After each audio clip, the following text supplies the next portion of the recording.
আল্লাহর নবীর সামনে উকবা কালেমা পড়ে মুসলমান হয়ে গেল। সুবহানাল্লাহ কোন। আল্লাহর নবী বলেছেন, মান ক্বালা লা ইলাহা ইল্লাল্লাহ দাখালাল জান্নাহ। এরপরে আল্লাহর নবী আর এক হাদিসে বলেছেন, আল ঈমানু ইয়ানহাদিমু মা কানা ক্বাবলাহু আও কামা ক্বালা আলাইহিস সালাতু ওয়াসসালাম। ঈমান হচ্ছে এমন একটা পাওয়ারফুল জিনিস, যখন কোনো বেঈমান আল্লাহর প্রতি ঈমান আনে, 60 বছর হোক, 70 বছর হোক, 80 বছর হোক, যত গুনাহ করছে আল্লাহ সবগুলো মাফ করে দেয়। আরও একটু জোরে বলা যাবে সুবহানাল্লাহ। অলির বাজারের আওয়াজ দিয়ে বলবেন, কারণ এই জায়গার মধ্যে অলির বাজারের লোকজনই মনে হয় বেশি আছে। ঠিক না ভুল? যাক, সবগুলোই আমার আত্মীয় স্বজন। সম্মানিত উপস্থিতি, উকবা যখন কালেমা পড়ে মুসলমান হয়েছে, নবীজি তখন খানা খাইছেন। নবীজির খাওয়ারও কোনো সুন্নত তরিকা ছিল কি ছিল না? পেটের খিদাকে 3 ভাগ করে আজও পর্যন্ত যদি বিশ্বের মানুষ নবীজির খাবার ব্যাপারে যে আদর্শ রেখে গেছেন, সেই আদর্শের অনুসরণ করতে পারে, ডায়াবেটিস কোনো দিন আক্রমণ করবে না। সুবহানাল্লাহ কোন। আমরা খাতে খাতে এমন অবস্থা হয়ে গেছে যে ডাক্তারের কাছে হজমের ট্যাবলেট নিবার গেছে, ডাক্তার দিছে এত বড় একটা হজমের ট্যাবলেট। করছে ডাক্তার, ওই ট্যাবলেট যদি পেটের মধ্যে আটার জায়গা থাকলো না, আরও 2 লোকমা খাইয়েই আসলো না। তার মানে ট্যাবলেটও পেটের মধ্যে আটার জায়গা, তো ওই রকম করে খালে তো ডায়াবেটিস ধরবি। কি কন, ঠিক কি না? নবীজি তার সুন্নত অনুযায়ী খাবার শেষ করলেন। খাবার শেষ করে নবীজি যে যার মতো করে বাড়িতে যখন চলে গেল, ওই মজলিসের ভিতরে কতগুলো সাংবাদিক ছিল। কতগুলো কি ছিল? সাংবাদিকতার পেশা শুধু 2024 সনেই নয়, পৃথিবীর সূচনা লগ্ন থেকেই সাংবাদিকের পেশা, সাংবাদিকতার পেশা চলে আসতেছে। তবে তদানীন্তনকালের সাংবাদিকদেরকে আল্লাহ তাআলা মোনাফেক নামে আখ্যা দিয়েছেন। কি নামে আখ্যা দিয়েছেন? মোনাফেক। ওই মোনাফেকেরা কি করলো? পুরো মক্কার মধ্যে মাইকিং করে দিল, ও মক্কার লোকেরা তোমরা শুনছো নাকি? হই হই কাণ্ড, রই রই ব্যাপার হয়ে গেছে। ও মক্কার লোকেরা তোমরা শুনছো নাকি? বলে কি ঘটনা ঘটে গেছে? বলে মহান একটা ঘটনা ঘটে গেছে। দল পরিবর্তন করছে, দল পরিবর্তন করছে। কয় কে দল পরিবর্তন করলো? কয় উকবা দল পরিবর্তন করছে। কোন দলে গেল? নৌকা ধানের শীষ লাঙ্গল না দাড়ি পাল্লায়? বলে না না, বাপ দাদার দল ছেড়ে মুহাম্মাদের দলে চলে গেছে। জোরে কন্যা সুবহানাল্লাহ। কালেমা পড়ার আগ পর্যন্ত উকবা ছিল জাহান্নামের একজন চিহ্নিত আসামি, কিন্তু যখনই সে কালেমা পড়েছে, আল্লাহ পাক তার জন্য সাথে সাথে জান্নাতের বরাদ্দ দিয়ে দিয়েছেন। আর একজন ছোট্ট ইমানদারকে যে জান্নাতটা দেওয়া হবে, সে জান্নাতের বিশালতা সম্পর্কে নবী বলেছেন, এই দুনিয়ার কমাস কম 10 গুণ বড় হবে সেই জান্নাত। কতখানি জায়গা লাগে তোমার? মানুষের আল ঠেলে আর কয় ইঞ্চি লিবেন? খালি কালেমা পড়ে ইমান নিয়ে মরে দেখেন, এই দুনিয়ার 10 দুনিয়ার সমান জান্নাত আল্লাহ তাআলা আপনার জন্য বরাদ্দ দিয়েছেন। সুবহানাল্লাহ বলেন। উকবার কতগুলো দুষ্ট ছিল জাহান্নামের কীট। উমাইয়া ইবনে খলফ, উবাই ইবনে খলফ, এরকম কতগুলো জাহান্নামের চিহ্নিত আসামি ছিল। উকবা ইবনে আবি মুআইতের কতগুলো দোস্ত ছিল। আলোচনার শুরুতে আমি বলেছি, সৎসঙ্গে স্বর্গে বাস আর অসৎসঙ্গে সর্বনাশ। ভালো মানুষের সাথে ঘুরলে মানুষ ভালো হয়, খারাপ মানুষের সাথে ঘুরলে কিন্তু একদমই সে খারাপ হয়ে যায়। কথা কোন ঠিক কিনা? আতরের দোকানে গেলে পরে আপনার নাকে আতরের গন্ধ লাগবে। আতর কিনেন আর না কিনেন, গন্ধ কিন্তু একটা লাগবেই। আর কামারের দোকানে গিয়ে যদি আপনি বসেন, কিছু লেন আর না লেন, কিছু লেন আর না লেন, কিছু ধোঁয়া আর কিছু ছাই এসে কিন্তু আপনার গায়ের উপরে লেগে যাবে। কতক্ষণ ঠিক কিনা? উকবা ইবনে আবি মুআইতের কতগুলো দুষ্ট বন্ধু ছিল। ওই দুষ্ট বন্ধুদের কাছে যখন উকবার দল পরিবর্তনের আওয়াজ চলে গেছে, তারা দলবদ্ধভাবে দোস্তরা এসে উকবাকে ধরে বলতেছে, কিরে উকবা, তুই নাকি দল পরিবর্তন করলি? বলতেছে, না না, আমি দল পরিবর্তন করি নাই। তোদেরকে কে বলেছে আমি দল পরিবর্তন করেছি? আমি তো দল পাল্টাই নাই। উকবার বন্ধুরা বলতেছে, বিশ্বস্ত সূত্রে জানতে পেরেছি তুই দল পরিবর্তন করেছিস। উকবা তখন বলতেছে, না না, দল পরিবর্তন করি নাই। শেষ পর্যন্ত উকবার সদ্য প্রজ্বলিত ইমানের বাতি কুফরির প্রচণ্ড ঝড়ের ভিতরে যখন কবলিত হয়ে গেল, উকবা তখন চিন্তা করতেছে দুস্থদেরকে খুশি করব নাকি আল্লাহ আল্লাহর রসুলকে খুশি করব। আল্লাহর নবী হাদিস শরীফে বলেছেন, লা তাআতা লি মাখলুকিন ফি মাসিয়াতিল খালিক, স্রষ্টার অবাধ্য হয়ে সৃষ্টিকে খুশি করা যাবে না। কিছু কিছু বেটি চল আছে স্বামী দাড়ি রাখলে কিন্তু পছন্দ করে না, কথা কোন ঠিক কিনা? এরকম বেটি চল কি আপনাদের ঝোপগাড়ি আছে নাকি? নাই, একটাও নাই। সবগুলো মুসলমান, যেহেতু অলির বাজার, অলির মেলা এটি, তারপরে হচ্ছে ঝোপগাড়ি পীর সাহেবের এলাকা, এই জায়গাত কি ওগুলা বিডিসল থাকতে পারে? এটা কি কোনো কথা হলো? বকরি একটা জানোয়ার হলো? আপনারা ঠিকই করছেন, একটা বেডিসল এরকম নাই। সবগুলোর স্বামীর 3 হাত করে দাড়ি, তাই না? অলির বাজার এই জন্য লাফিতের দোকানই বন্ধ হয়ে গেছে, কয় শেভ করার লোকই পায় না, আর লাফিতের দোকান থেকে কী হবে, তাই নাকি? যে সমস্ত নারীরা স্বামীর দাড়ি দেখে ঘৃণা করে, মনে করবেন সে প্রকৃতপক্ষে বাস্তবিক পক্ষে আপনাকে ভালোবাসে না। কারণ যে আপনাকে ভালোবাসবে, আপনাকে এমনিতেও ভালোবাসবে, আপনার দাড়িকেও ভালোবাসবে, কথা কোন ঠিক কিনা? মা বোনেরা যে কী রাগ করা করতেছে, যে কুত থেকে একটা হুজুর লিয়াচ্ছে তাই কেমন আমাকে বিরুদ্ধে চলে যাচ্ছে, কিছুক্ষণ পরে আপনাকে পক্ষেও ভোট দেবনি, ঠিক আছে ইনশাল্লাহ? আল্লাহ তৌফিক দান করুক, সকলে বলেন আমিন।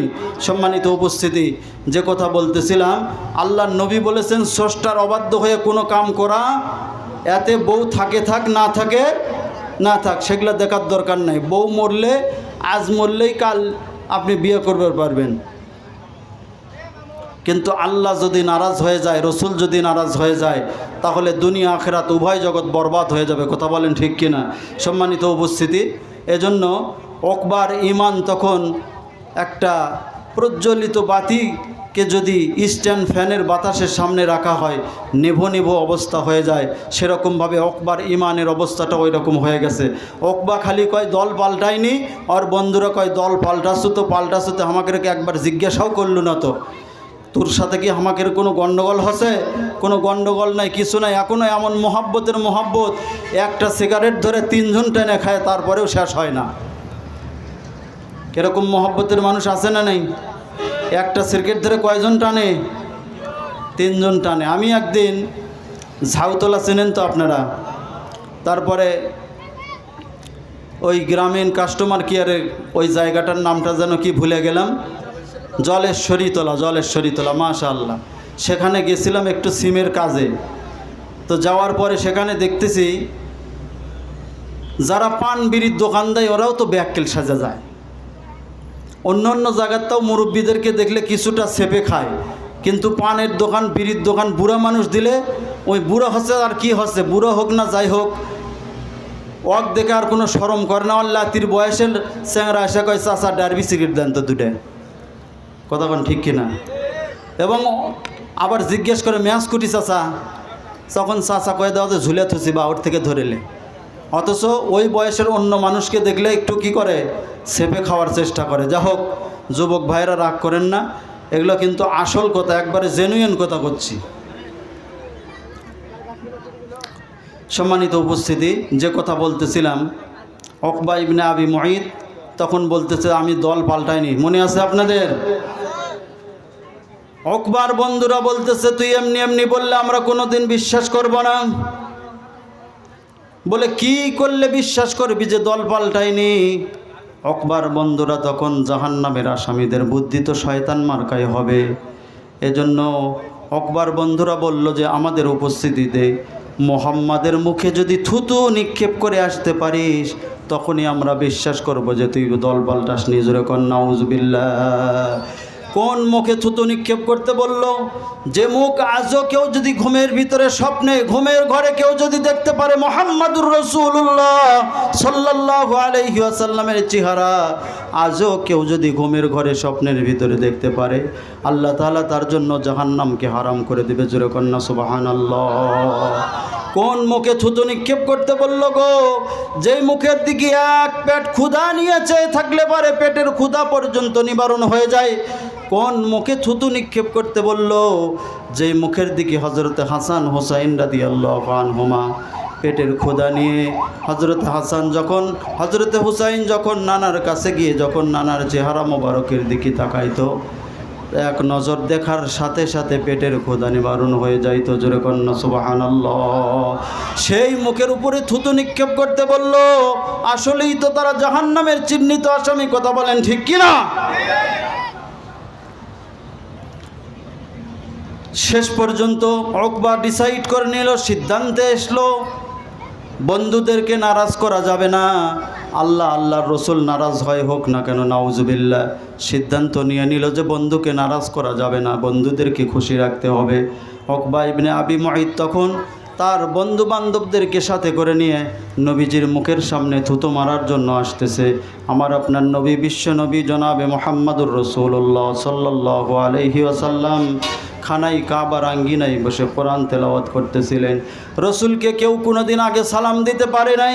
সেই নবী কোরআন তেলাওয়াত করতে করতে কোরআন তেলাওয়াত বন্ধ করে দিয়া হাস্য উজ্জ্বল চেহারা নিয়া উকবার সামনে গিয়ে বলতেছে, কিরে উকবা, তুমি কি আজকে বন্ধুদেরকে কালেমা পড়ানোর জন্য নিয়ে আসতেছো নাকি?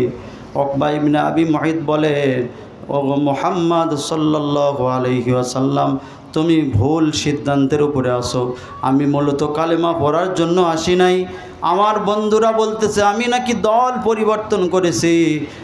রসুল বলেন, হ্যাঁ তুমি তো ঠিকই গতকাল কালেমা পড়েছিলে। উকবা ইবনে আবি মুঈত বলে, গতকালকে যে কালেমাটা পড়েছিলাম সেটা ছিল আমার পলিটিক্সের কালেমা, এটা মন থেকে আমি পড়ি নাই। জোরে কর নাউজুবিল্লাহ। কারণ গতকাল যদি আমি কালেমা না পড়তাম, তুমি আমার বাড়ির থেকে খানা না খেয়ে অভুক্ত অবস্থায় চলে আসতে।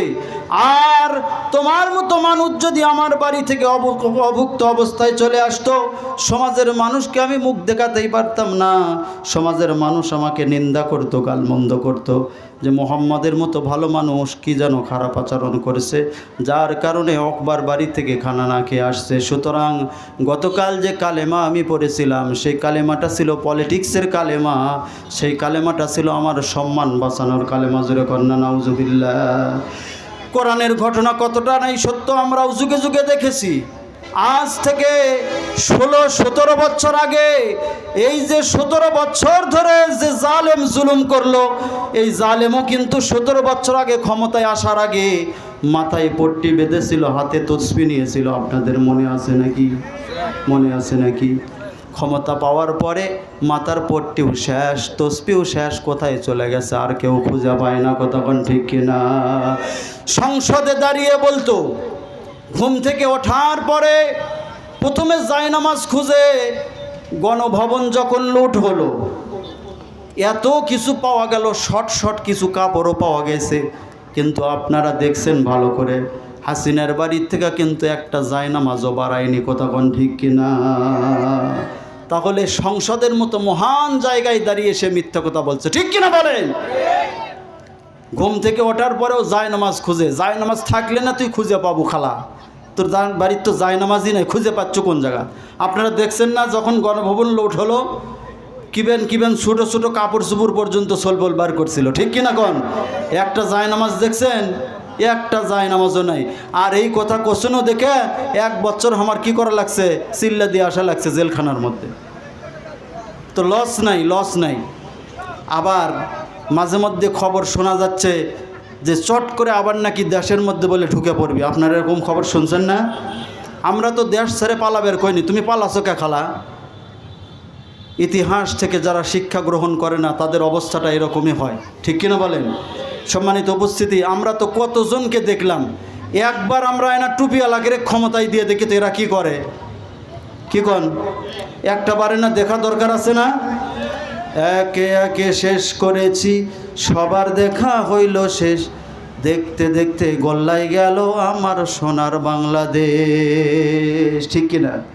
সোনার বাংলায় নাই রে সোনা, দুর্নীতিতে চ্যাম্পিয়ন, শান্তির বাণী শুনতে শুনতে আমরা সবাই পেরেশান, শান্তির লাগি কান্দে মরি, শান্তি সুখের নাহি লেশ, দেখতে দেখতে গল্লাই গেল আমার সোনার বাংলাদেশ, ঠিক কিনা বলো মুসলমান? ৯৭,০০০ কোটি মার্কিন ডলার 16.5 বছরে পাচার হয়ে গেছে। কি করবেন? সুবহানাল্লাহ করবেন না নাউজুবিল্লাহ করবেন? যে পরিমাণ টাকা হলে পরে 5 থেকে 6টা দেশের বাজেট সমপরিমাণ টাকা হয়। দেশের ভিতরে এমনি কি 150 টাকা কেজি পেঁয়াজ কিনা খাওয়া লাগিচ্ছে, আপনারা টের পাইছেন? হ্যাঁ, আর এই 1.5 দিনে কি 16 বছরের নির্যাতনের সেই ঘাও কি 1.5 মাসে শুকানো সম্ভব? কোনোদিনও সম্ভব না। একটু সময় দেন, ইনশাল্লাহ সব ঠিক হয়ে যাবে। কারণ সমস্ত অবনতির পিছনে হচ্ছে দুর্নীতিগ্রস্ত মানুষের দায়, ঠিক কিনা বলেন? মাদ্রাসা সম্পর্কে 2-4টি কথা আমি বলতাম, কিন্তু মাদ্রাসার আলোচনা হয়ে গেছে। যাই হোক, আসুন আমরা সামনের দিকে যাই। উকবা ইবনে আবি মুঈত বলতেছে, আমি গতকাল যে কালেমা পড়ছিলাম এটা ছিল আমার সিদ্ধি হাসিলের কালেমা। আমার বন্ধুরা বিশ্বাস করে না, আমি কিন্তু দল পাল্টাইনি। ওগো মুহাম্মদ সাল্লাল্লাহু আলাইহি ওয়াসাল্লাম, তোমার মুখে আর তোমার কালেমার মুখে আমি থুতু নিক্ষেপ করে গেলাম। জোরে কর নাউযু বিল্লাহি মিন যালিক। আল্লাহর নবীর সামনে যখন থুতু নিক্ষেপ করলো জাহান্নামের আসামি উকবা, চোখের পানি ছেড়ে দিয়ে আল্লাহর নবী কাঁদেন। আল্লাহ পাকের আরশ আজিম থর থর থর থর করে কাঁপতেছে। কারণ আল্লাহর নবী যখন কাঁদেন আল্লাহ পাক কিন্তু খুশি হয় না। কথা কোন ঠিক কিনা? আল্লাহ পাকের সন্তুষ্টি আছে নবীজির সন্তুষ্টির মধ্যে নিহিত। সুবহানাল্লাহ কোন। আল্লাহ পাকের আরশ আজিম কাঁপতেছে। আল্লাহ পাক জিবরাইল আমিনকে ডেকে বললেন, ও জিবরাইল, ওই যে দেখ আমার দোস্ত কান্দে, যা তাড়াতাড়ি আয়াতগুলো নিয়ে গিয়ে আমার দোস্তকে সান্ত্বনা দিয়ে আয় রে জিবরাইল। আল্লাহর নবীকে আয়াতগুলো শোনানোর জন্য জিবরাইল আমিন এসে সাথে সাথে হাজির হয়ে গেছে। জোরে কন্যা সুবহানাল্লাহ। জিবরাইল আমিন এসে বলে, হুজুর, মুখের সামনে থুতু নিক্ষেপ করে গেল, সেই দুঃখে কান্দেন না কিসের জন্য কান্দেন? আল্লাহ পাক জানতে চেয়েছেন। আল্লাহর নবী ডেকে বলেন, ও জিবরাইল, আমার কান্দার কারণ হচ্ছে কেমনে করে আমার মুখের সামনে এসে বলে যে তোমার মুখে আর তোমার কালেমার মুখে থুতু নিক্ষেপ করে গেলাম, অথচ এই উকবা গতকালকে আমার সামনে কালেমা পড়ে মুসলমান হয়েছিল, আজকে সে আবার মুরতাদ হয়ে গেল। কারণ একজন মানুষ যখন কালেমা পড়ে মুসলমান হইতো, আল্লাহর নবী ওই সময় এত বেশি খুশি হইতেন যে অন্য সময় অতটা খুশি হইতেন না। জোরে কন্যা সুবহানাল্লাহ। আবার কোনো মানুষ যখন মুরতাদ হয়ে যাইত, ওই সময় আল্লাহর নবী এতটাই কষ্ট অনুভব করতেন, পৃথিবীর আর অন্য কাজে আল্লাহর নবী এতটা কষ্ট অনুভব করতেন না। জিবরাইল আমিন ডেকে ডেকে বলেন, হুজুর চোখের পানি মুছে ফেলে দেন। আয়াত নাজিল হওয়া শুরু হয়ে গেল। ওয়া ইয়াউমা ইয়া'আদ্দুয যালিমু আলা ইয়াদাইহি ইয়াকুলু ইয়া লাইতানি ইত্তাখাযতু মা'আর রাসূলি সাবিলা। ইয়াউমুন শব্দের অর্থ হচ্ছে দিন, আর এই আয়াতের শুরুতে যে ইয়াউমুন শব্দ আনা হয়েছে, এই ইয়াউমুনের অর্থ হচ্ছে কিয়ামতের দিন। জোরে কন্যা মারহাবা। আয়াত নাজিল হওয়া শুরু হয়ে গেল। আল্লাহ তাআলা জানিয়ে দিচ্ছেন, হুজুর, আজ্জা ইয়াজ্জু মানে হচ্ছে কামড়ানো। যে শয়তান এসে আপনার মুখের সামনে থুতু নিক্ষেপ করে গেল, এর আখেরাতের পরিণতিটা কি হবে আপনি একটু জেনে নেন, শুনে নেন। এর আখেরাতের পরিণতি হচ্ছে কিয়ামতের ময়দানে সে নিজেই নিজের দাঁত দিয়ে 2 হাতের গোশত কামড়াইতে থাকবে আর বলবে, ওয়াউমা ইয়া'আদ্দু যালিমু আলা ইয়াদাইহি ইয়াকুলু, সে বলতে থাকবে, ইয়া লাইতানি ইত্তাখাযতু মা'আর রাসূলি সাবিলা, হায় আফসোস, দুনিয়াতে কেন যে রসুলের সাথে থাকলাম না, রসুলের সঙ্গ কেন ত্যাগ করলাম, এই কথা বলতে থাকবে। আর কিয়ামতের ময়দানে নিজের দাঁত দিয়ে নিজের হাতের গোশত কামড়াইতে থাকবে। আল্লাহু আকবার বলেন। কিয়ামতের দিনে গোশত কামড়া কি আর লাভ আছে?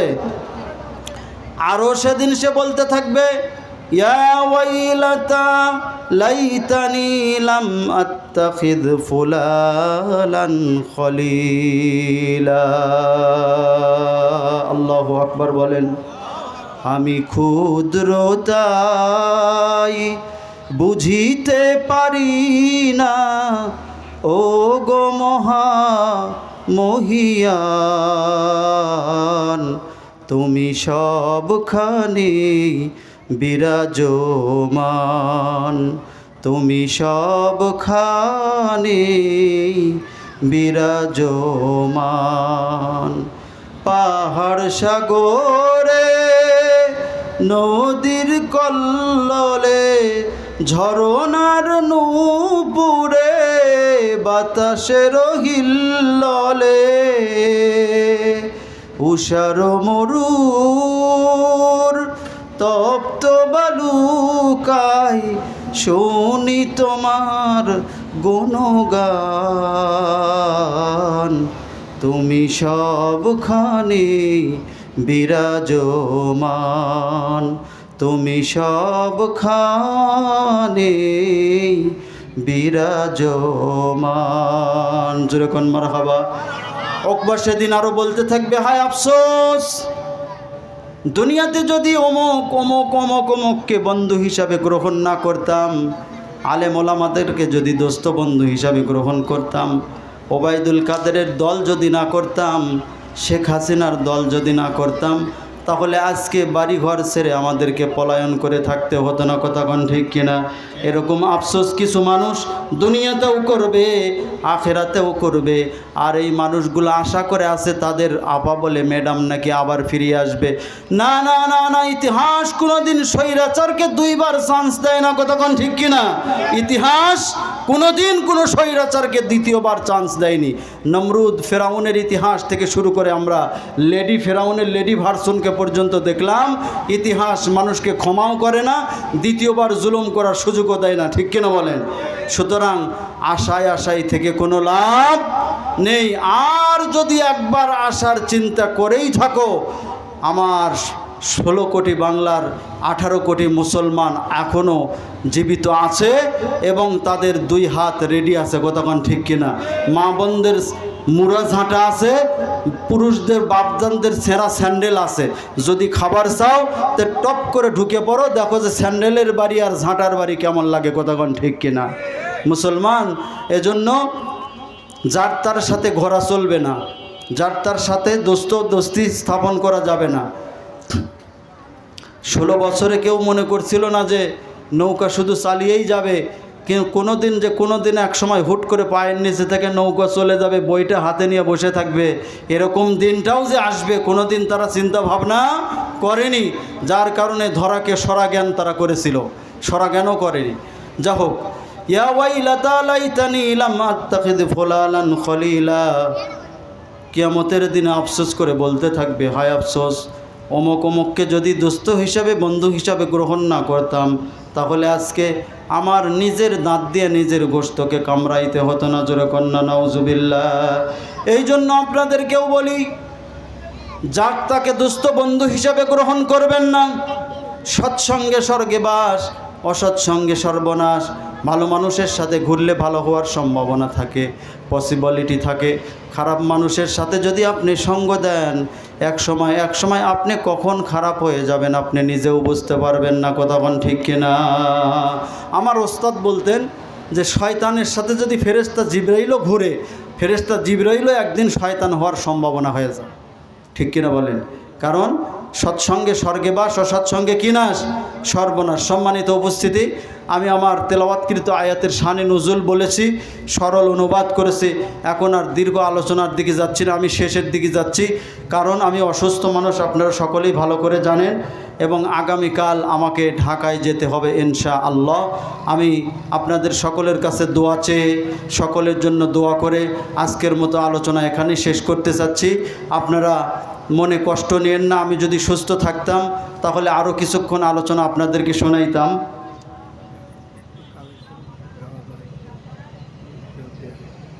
এগুলো এখন এসে বললে হবে না ভাই, আগে বলা লাগবে, বুঝছেন? সেই হিসেবে সব একটা জিনিসের সিস্টেম আছে। সম্মানিত উপস্থিতি, আমি একটা ফ্রি টিপস দিতে চাইছিলাম, মনে আছে আপনাদের? তা আপনারা যে কিছুই কর না, হুজুর নামে যাচ্ছেন, ফ্রিটা খিলাবেন না, শুনবেন নাকি? না শুনেন তো অরুচি করে কয়ে পেট খারাপ করার দরকার নেই। বলবো গুরুত্বপূর্ণ আমল, যে ব্যক্তি এই 2 রাকাত নামাজ পড়ে আল্লাহর কাছে 2 হাত তুলে ফরিয়াদ জানাবে, যা চাইবে আল্লাহ পাক তাকে সেটাই দিয়ে দেবেন ইনশাআল্লাহ। কিন্তু সেই 2 রাকাত নামাজের সেজদা কয়টা? 20টা। কেমনে 20টা সেজদা হলো গুনে দেই, তাছাড়া বাড়ির যে আবার হিসাব বোনাবার পারবেন না হেনি, ঠিক কিনা? যে হুজুর খালি করলো 20টা সেজদা, এটা কি গাঞ্জাখড়ি কথা নাকি? আসলে গাঞ্জাখড়ি নয়। কোরআন শরীফের ভিতরে সেজদা আছে কয়টা ভাই? শুনেও তো কোয়া লাগে বারে, কর নাকে 14টা। কয়টা? কেউ যদি 2 রাকাত নামাজে পুরা কোরআনুল কারিম খতম করে, তার 2 রাকাত নামাজে সেজদা হবে 20টা। কেমনে হিসাব করে নেন? 14টা সেজদার আয়াত যখন তেলাওয়াত করবে সাথে সাথে সেজদা ওয়াজিব হয়ে যাবে। তাহলে 14টা সেজদার আয়াতের 14টা সেজদা, আর হচ্ছে 4 রাকাত 2 রাকাত নামাজের 4টা সেজদা, তাহলে 14 আর 4 কত হলো? 18। আর যেহেতু দীর্ঘ নামাজ, যদি কোনো ওয়াজিব ছুটে যায়, এই হিসেবে সতর্কতার হিসেবে 2টা হচ্ছে সাহু সেজদা, তাহলে 18 আর 2 কত হলো? মিলছে হিসাব? কেউ যদি কোরআনুল কারীম 2 রাকাত নামাজের ভিতরে খতম করে আল্লাহর কাছে দোয়া করতে পারে, আল্লাহ পাক তাকে দোয়ার সাথে সাথে যা চাইবে আল্লাহ সেটাই দিয়ে দিবে। সকলে বলেন আমিন। সকলে একটু ইস্তেগফার করি। আস্তাগফিরুল্লাহ আস্তাগফিরুল্লাহ রাব্বি মিন কুল্লি যামবি ওয়া আতুবু ইলাইহি লা হাওলা ওয়ালা কুওয়াতা ইল্লা বিল্লাহিল আলিয়্যিল আযীম। আল্লাহুম্মা সাল্লি আলা মুহাম্মাদিন ওয়া আলা আলি মুহাম্মাদ কামা সাল্লাইতা আলা ইব্রাহিম ওয়া আলা আলি ইব্রাহিম ইন্নাকা হামিদুম মাজিদ। আল্লাহুম্মা বারিক আলা মুহাম্মাদিন ওয়া আলা আলি মুহাম্মাদ কামা বারাকতা আলা ইব্রাহিম ওয়া আলা আলি ইব্রাহিম ইন্নাকা হামিদুম মাজিদ। সম্মানিত উপস্থিতি, আমরা প্রত্যেকেই প্রত্যেকের জন্য দোয়া করব। বিশেষ করে আমাদের মাঝ থেকে যারা বিদায় নিয়ে কবরের বাসিন্দা হয়ে গেছেন তাদের জন্য দোয়া করার দরকার আছে না নাই? আজকের মাহফিলের দিকে তারা চাতক পাখির মতো চেয়ে আছে যে কে আসছে, দেখি আমার বান্দা, আমার ছেলে, আমার ভাতিজা, আমার অমুক, দেখি আমার জন্য দোয়া করে কিনা। তারা আমাদের জন্য চেয়ে আছে, আমাদের দিকে চেয়ে। মাদ্রাসার জন্য দোয়া করব, আল্লাহ তাআলা যাতে এই মাদ্রাসাকে এলাকার হেদায়েতের দুর্গ হিসেবে কবুল করে নেন। সকলে বলেন আমিন।